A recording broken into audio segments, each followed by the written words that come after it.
Hello friends, कैसे हैं आप सभी का स्वागत है एक बार फिर से इंग्लिश के पार्ट 4 में। और हमने पिछले वीडियोस में हेल्पिंग वर्ब और मेन वर्ब का डिस्कशन लिया था, जिसमें हमने 12 टेंसेस की हेल्पिंग वर्ब और मेन वर्ब को डिस्कस किया था, उसके तरीके को डिस्कस किया था, जिसमें हमने यूज लिया था बी, डू और हैव, इन तीनों वर्ड्स को। और इनसे हमने हेल्पिंग वर्ब को बनाना सीखा था। शायद यही वो वजह है, इस कारण इसको हेल्पिंग वर्ब ना कहकर हमने इसको प्राइमरी हेल्पिंग वर्ब कहा था। और आज हम डिस्कस करेंगे इस वॉइसेस को प्रॉपर तरीके से, इसमें एलिमेंटल फंक्शन कैसे काम करते हैं, उस तरीके को, उसकी डेफिनेशन को और उसके टाइप्स को। स्टार्ट करते हैं। फिर वॉइसेस की डेफिनेशन आप बना सकते हैं डायथेसिस। डायथेसिस में डाई का मतलब होता है टू, डाई का मतलब होता है टू, थीसिस का मतलब होता है स्टेटमेंट। थीसिस का मतलब होता है स्टेटमेंट, इसे आप फैक्ट भी कह सकते हैं, और हमें यहाँ पे स्टेटमेंट चाहिए। स्टेटमेंट, इसी स्टेटमेंट को आप कह सकते हैं सेंटेंस। इसी स्टेटमेंट को आप कह सकते हैं सेंटेंस। इसी सेंटेंस को आपने दो हिस्सों में बांट के पढ़ा था। एक तो हुआ आपका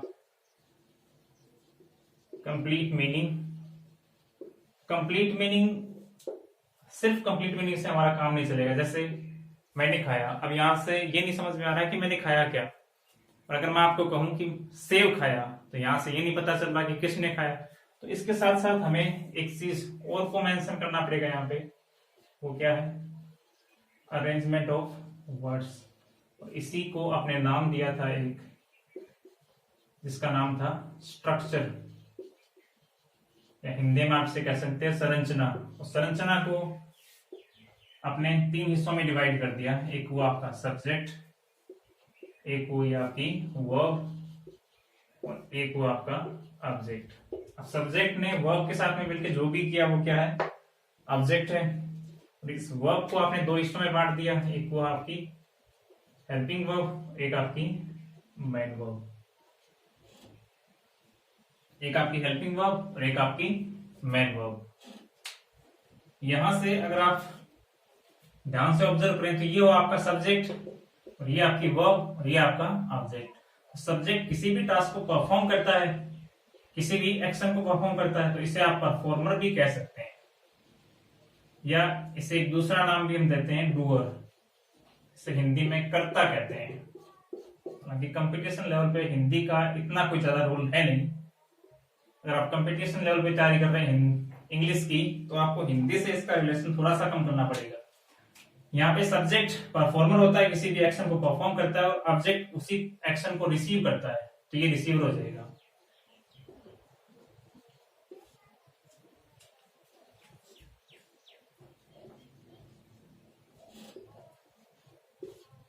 रिसीवर। तो यहां तक आप चीजों को एक बार नोट करेंगे, उसके बाद में चलते हैं आगे। वॉइसेस कितने टाइप्स के होते हैं उनको हम डिस्कस करेंगे।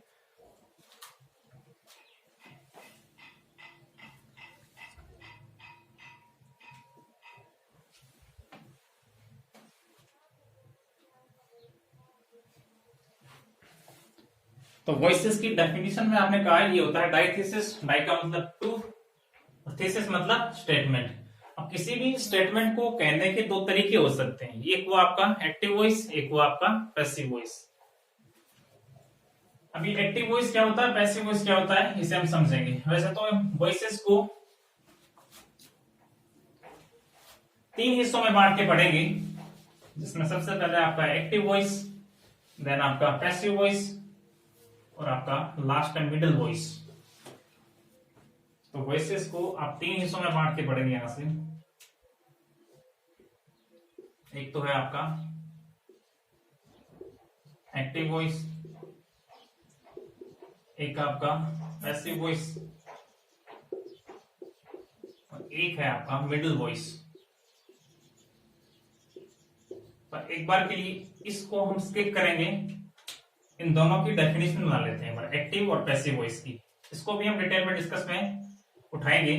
एक्टिव वॉइस का मतलब क्या होता है? एक्टिव वॉइस की डेफिनेशन हो जाएगी, doer is more important than the work done।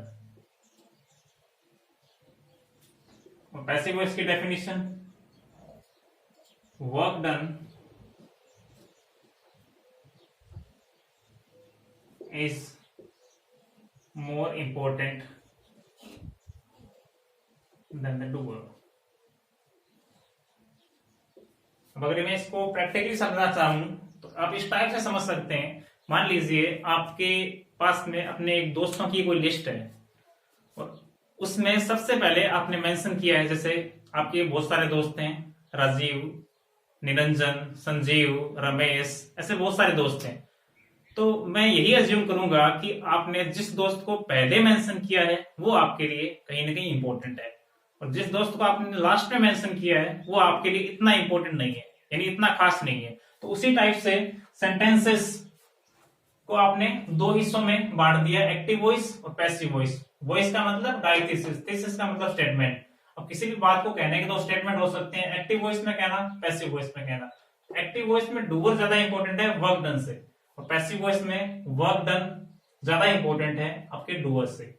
जैसे मैं आपको कहूं कि लड़के ने अखबार बांटे। अब यहां से परफॉर्मर कौन है? लड़का है।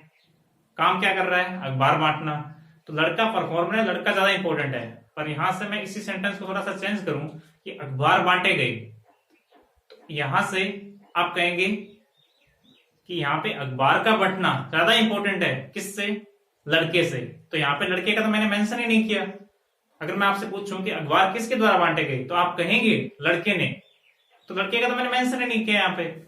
तो अखबार बांटना ज्यादा इंपॉर्टेंट है इसलिए। जैसे पुलिस ने चोर को पकड़ा। अब पुलिस ने कोई एक्शन परफॉर्म किया, क्या परफॉर्म किया? कि चोर को पकड़ा। अब चोर पकड़ा गया, यहां से आप कहेंगे पुलिस के द्वारा। इसको मेंशन करने की जरूरत नहीं है। तो काम अगर आपका ज्यादा इंपॉर्टेंट है तो उसको आप स्टार्टिंग में मेंशन कर सकते हैं। बट एक चीज का आपको ध्यान रखना है, वो चीज होती है आपकी ट्रांसफॉर्मेशन। अब इसका मतलब क्या होता है, थोड़ा सा समझ लो। ट्रांसफॉर्मेशन का मतलब होता है, ट्रांस का मतलब होता है अक्रॉस, अक्रॉस। फॉर्म का मतलब होता है स्ट्रक्चर। किसी भी सेंटेंस में ऐसा लगने से वो क्या बनती है? नाउन बनती है। तो इसका मतलब अक्रॉस का मतलब एक सिरे से दूसरे सिरे तक, उस पार। स्ट्रक्चर मतलब फॉर्म। तो अगर आप एक्टिव वॉइस से पैसिव वॉइस में, पैसिव वॉइस से एक्टिव वॉइस में बदल रहे हैं, तो इसी चीज को हम क्या कहेंगे? ट्रांसफॉर्मेशन। इसकी डेफिनेशन क्या होती है ट्रांसफॉर्मेशन की?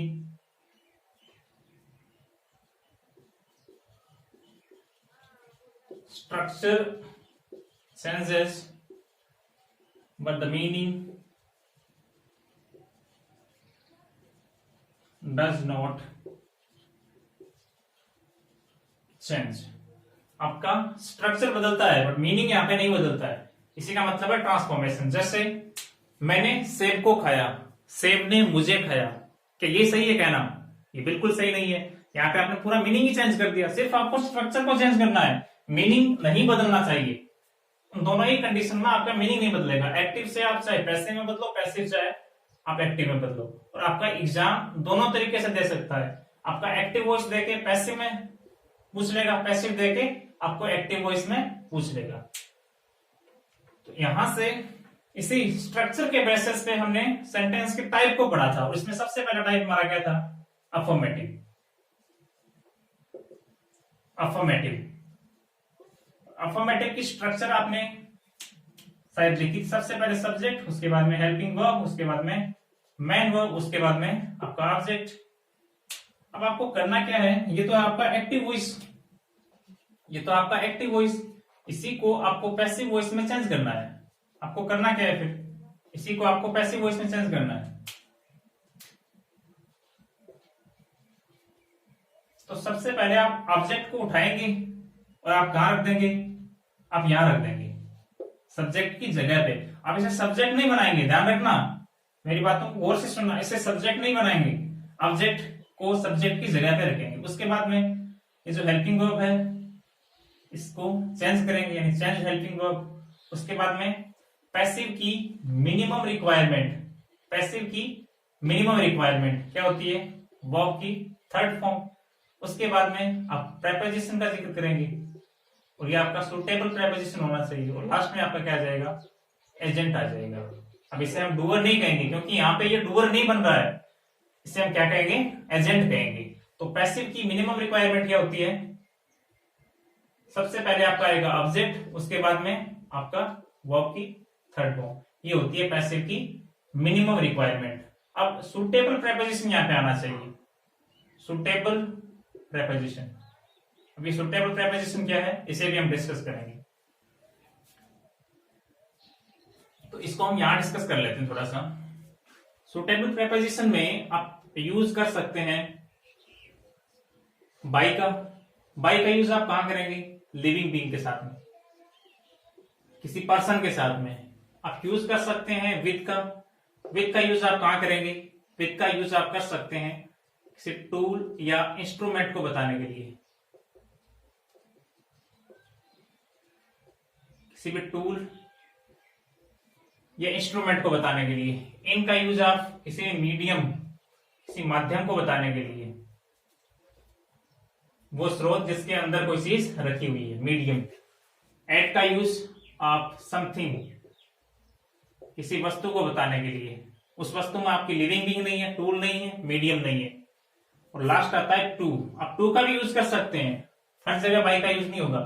कुछ ऐसी वर्ब्स होती है जैसे नो हो गया, रेस्ट्रिक्ट हो गया, और ऐसी बहुत सारी वर्ब्स हैं, इनका भी हमें रीजन देखने को मिलेगा। अब एक बार फिर से रिवाइज करते हैं। वॉइसेस को आपने डेफिनेशन दी, डायथीसिस, इसको आपने 3 हिस्सों में बांट के पढ़ा। एक हुआ आपका active voice, then passive voice, और देन आपका मिडिल वॉइस। यहाँ पे आप डिस्कशन ले लें एक्टिव वॉइस का और पैसिव वॉइस का। तो एक्टिव वॉइस को आपने कहा doer is more important than the work, यानी आपका जो डूअर है वो काम से ज्यादा इंपॉर्टेंट है।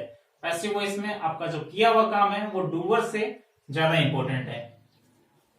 किसी भी सेंटेंस में अगर आप ट्रांसफॉर्मेशन कर रहे हैं, इसका मतलब है कि स्ट्रक्चर चेंजेस, आपकी स्ट्रक्चर बदलती है but the meaning does not change, आपका मीनिंग नहीं बदलता है। तो इसी स्ट्रक्चर को अलग अलग हिस्सों में आप बांट सकते हैं सेंटेंस के टाइप्स के रूप में। सबसे पहले आपने लिया अफर्मेटिव। अफर्मेटिव में सबसे पहले सब्जेक्ट आता है, उसके बाद helping verb, then main verb, last में ऑब्जेक्ट। अभी एक्टिव वॉइस में इसे आपको पैसिव वॉइस में चेंज करना है, तो ऑब्जेक्ट को आप उठाएंगे तो किसकी जगह रख देंगे, सब्जेक्ट की जगह रख देंगे। इसे आप सब्जेक्ट कहेंगे नहीं, बट क्योंकि सब्जेक्ट का मतलब होता है एक्शन को परफॉर्म करना, ये यहाँ पे एक्शन परफॉर्म नहीं कर रहा है। उसके बाद में हेल्पिंग वर्ब को आप चेंज्ड हेल्पिंग वर्ब के रूप में यहाँ पे बदलेंगे, यानी हेल्पिंग वर्ब का बदला हुआ रूप यहाँ पे लिखेंगे। मैन वर्ब, तो पैसिव की मिनिमम रिक्वायरमेंट होती है वर्ब की थर्ड फॉर्म, ये क्यों होती है हमें समझने को मिलेगा। उसके बाद में प्रेपोजिशन, प्रेपोजिशन नहीं सुटेबल प्रेपोजिशन। सुटेबल प्रेपोजिशन में आपका बाय यूज हो सकता है, विथ यूज हो सकता है, इनका आप यूज कर सकते हैं, एट का यूज कर सकते हैं, टू का यूज कर सकते हैं। उसके बाद में एजेंट, आप इसे एजेंट कहेंगे ना कि डूअर, क्योंकि ये स्टेट लेवल के जो एग्जाम्स होते हैं उसमें छोटी छोटी बातों को पूछ लेता है। आपको सेंटेंसेस दे दिए जाएंगे और आपसे पूछा जाएगा कि इसमें डूअर क्या है। तो अब मैं आपके सामने कुछ सेंटेंसेस लिख रहा हूं, उसमें सिर्फ आपको ये पहचानना है कि इसमें एक्टिव वॉइस क्या है, पैसिव वॉइस क्या है। तो एक्टिव वॉइस के लिए एवी और पैसिव वॉइस के लिए आप पीवी लिखेंगे सिर्फ।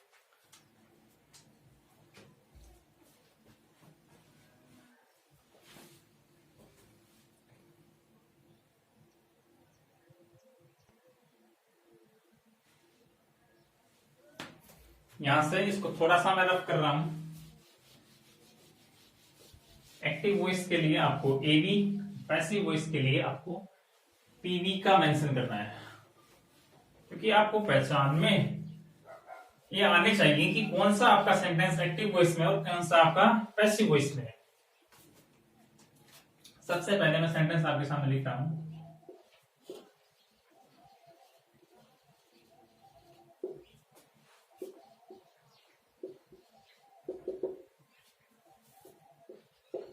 दूसरा सेंटेंस है प्रीति कॉल्ड राहुल। थर्ड पे है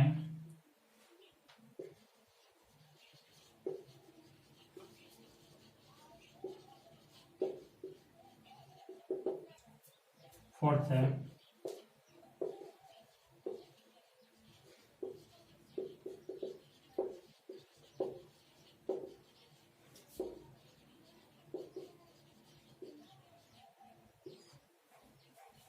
फिफ्थ है आपका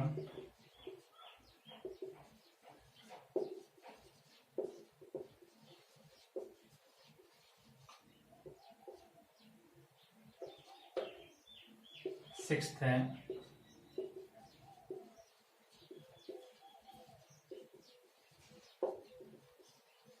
एक्टिव वॉइस के लिए ए बी, पैसिव वॉइस के लिए टी बी। एक बार आप मार्क करें।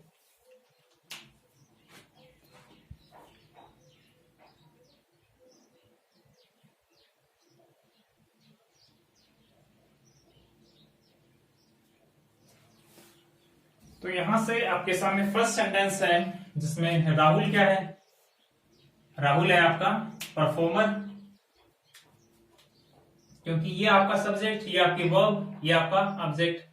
तो ये सब्जेक्ट परफॉर्मर होता है, किसी भी एक्शन को परफॉर्म करता है, ये ऑब्जेक्ट रिसीवर होता है, किसी भी एक्शन को रिसीव करता है। तो राहुल क्या है आपका परफॉर्मर, तो ये परफॉर्म कर रहा है, परफॉर्म क्या कर रहा है, कॉल करने का काम कर रहा है। और इसको कॉल को रिसीव कौन कर रही है, प्रीति, और ये राहुल कॉल को परफॉर्म कर रहा है। यहां से प्रीति परफॉर्म कर रही है और राहुल रिसीव कर रहा है। तो इस कंडीशन में राहुल क्या है परफॉर्मर, इस कंडीशन में प्रीति क्या है परफॉर्मर है। तो इसमें आपका डूअर ज्यादा इंपॉर्टेंट है, इसलिए इसको हम नाम देंगे एक्टिव वॉइस, इसको भी एक्टिव वॉइस। अब यहां से ये मत कंफ्यूजन पा लेना कि प्रीति यहां आ गई और राहुल आपका यहां आ गया, तो ये क्या बन गया, फिर पैसिव वॉइस बन गया, ऐसा बिल्कुल नहीं होगा। थर्ड है आपका राहुल वॉज कॉल्ड बाय प्रीति। अब यहाँ पे प्रीति क्या है, एक एजेंट है, ये यहाँ पे डूअर नहीं है। राहुल वॉज कॉल्ड बाय प्रीति। अब ये क्या है आपका, ये आपका वर्क डन है और इसके साथ में बाय। तो पैसिव की मिनिमम रिक्वायरमेंट क्या होती है, वर्क डन, यानी कि पैसिव की मिनिमम रिक्वायरमेंट होती है ऑब्जेक्ट, उसके बाद में वर्ब की थर्ड फॉर्म, ये मिनिमम रिक्वायरमेंट होती है। तो यहाँ पे आपने ऑब्जेक्ट को मेंशन किया, राहुल वॉज कॉल्ड, ये वर्क डन है आपका, उसके बाद में बाय प्रीति। नेक्स्ट है, तो ये हो जाएगा आपका पैसिव वॉइस में। नेक्स्ट है the boy distributed the newspaper, लड़के ने अखबार बांटे।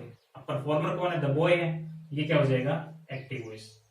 अब अगर मैं कहूं कि the newspapers were distributed by the boy, तो यहाँ पे इसको आप पैसिव वॉइस कहेंगे। नेक्स्ट है दे पब्लिश्ड द न्यूज, यहाँ पे दे परफॉर्मर है क्योंकि ये परफॉर्म कर रहा है, पब्लिश करने का काम, तो यहाँ पे ये क्या हो जाएगा एक्टिव वॉइस।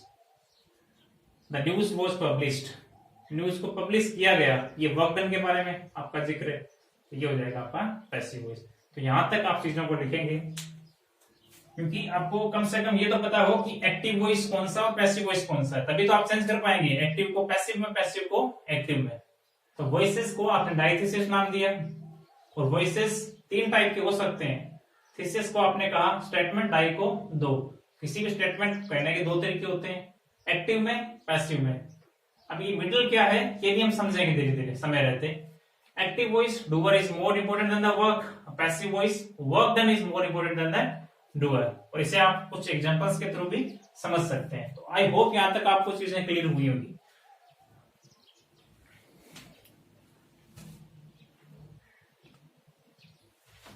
अब मैं आपको रिकमेंड करना चाहूंगा कि आपने जो भी टेंसेस की हेल्पिंग वर्ब, मेन वर्ब बनाई थी, एक बार फिर से उनको रिवाइज करें, क्योंकि कल उन्हीं से हम स्टार्ट करेंगे कि प्रेजेंट इंडेफिनिट की हेल्पिंग वर्ब, मेन वर्ब होती क्या है, और पैसिव वॉइस में हम सेंस करेंगे तो कौन सी हेल्पिंग वर्ब को हम यूज करेंगे।